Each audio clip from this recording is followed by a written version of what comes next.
Ya, baik. Bismillah. Assalamualaikum warahmatullahi wabarakatuh. Ya. Selamat pagi anak-anak sekalian. Semoga anak-anakku sekalian dalam lindungan Allah Subhanahu wa taala.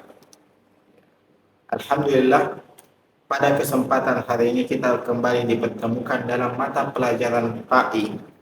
Ya.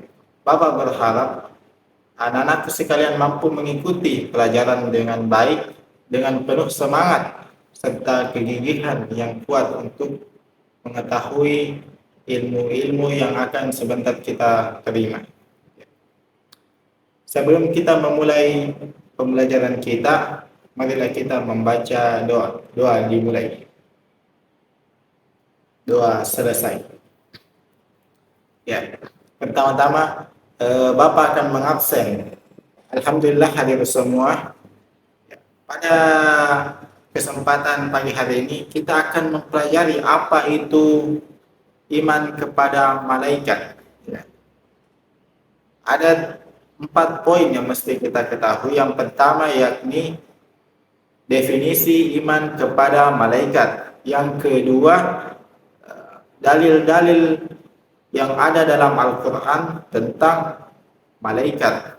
Yang ketiga yakni mengetahui sikap atau perilaku malaikat. Dan yang keempat yakni nama dan tugas-tugas malaikat. Apa itu iman? Iman yakni percaya atau yakin, sedangkan iman kepada malaikat artinya percaya atau yakin akan keberadaan makhluk Allah Subhanahu wa taala, yakni malaikat yang Allah ciptakan dari cahaya dan memiliki tugas dan fungsi berbeda-beda sesuai dengan kehendak Allah Subhanahu wa taala. Iya, adapun dalil tentang keberadaan malaikat ini ada pada surah Al-Anbiya ayat 19 yang berbunyi walahu ma fis samawati wa ma fil ard wa man indahu la yastakbiruna an ibadihi wa la yastahsirun. Dan miliknya lah siapa yang ada di langit dan di bumi, dan malaikat-malaikat di sisinya tidak memiliki rasa angkuh untuk menyembahnya dan tidak pula merasa letih. Quran surah Al-Anbiya ayat 19. Jadi anak-anakku sekalian, meskipun kita tidak bisa melihat malaikat, tidak bisa menyentuh malaikat, namun kita harus meyakini bahwa keberadaan malaikat itu ada. Mengapa? Karena meyakini malaikat itu adalah salah satu dari rukun iman kita yang kedua. Jadi wajib hukumnya kita untuk meyakini keberadaan malaikat.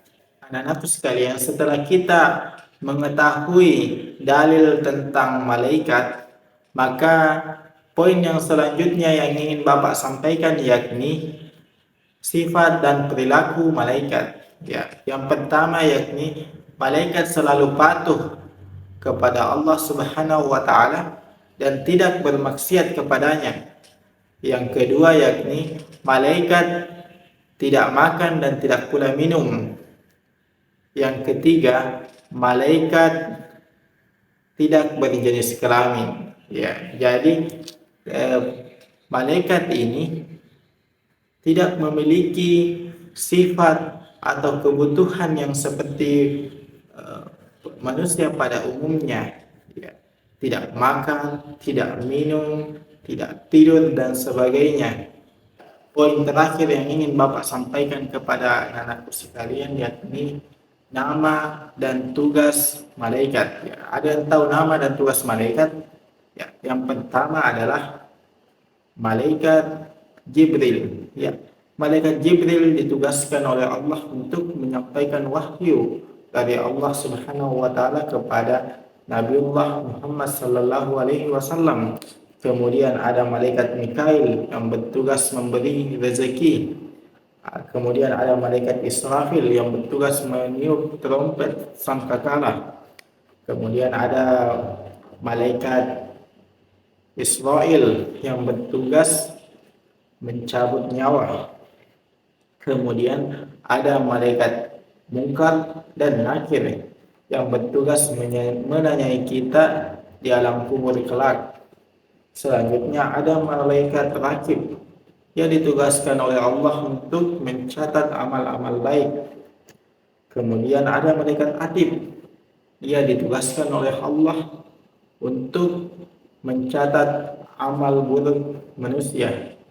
Kemudian ada yang namanya malaikat Malik, ya, ia ditugaskan oleh Allah untuk menjaga pintu neraka. Kemudian ada yang terakhir, ada malaikat Ridwan yang ditugaskan oleh Allah untuk menjaga pintu surga. Ya, demikian 10 malaikat beserta tugasnya. Mungkin ada anak-anak yang bertanya, kenapa hanya ada 10? Ya, sesungguhnya malaikat itu tidak hanya ada 10, ya, melainkan ada banyak, bahkan tidak terhitung jumlahnya. Namun yang wajib untuk kita ketahui adalah 10 ini beserta dengan tugasnya. Alhamdulillah kita telah mempelajari beberapa poin tentang iman kepada malaikat. Ya, semoga dengan mempelajari materi ini anak-anakku sekalian mampu bertambah ilmu pengetahuannya tentang malaikat. Yang kedua, bertambah iman kepada Allah Subhanahu wa taala. Dan yang ketiga yakni bertambah taat kepada Allah Subhanahu wa taala. Ya. Bapak berharap pada pertemuan yang akan datang anak-anakku sekalian mampu untuk lebih semangat dalam mengikuti proses pembelajaran, dan Bapak pun berterima kasih kepada anak-anakku sekalian yang telah mengikuti pembelajaran dengan semangat serta bahagia. Demikian pertemuan kita pada kesempatan kali ini. Bapak ucapkan banyak-banyak terima kasih. Assalamualaikum warahmatullahi wabarakatuh.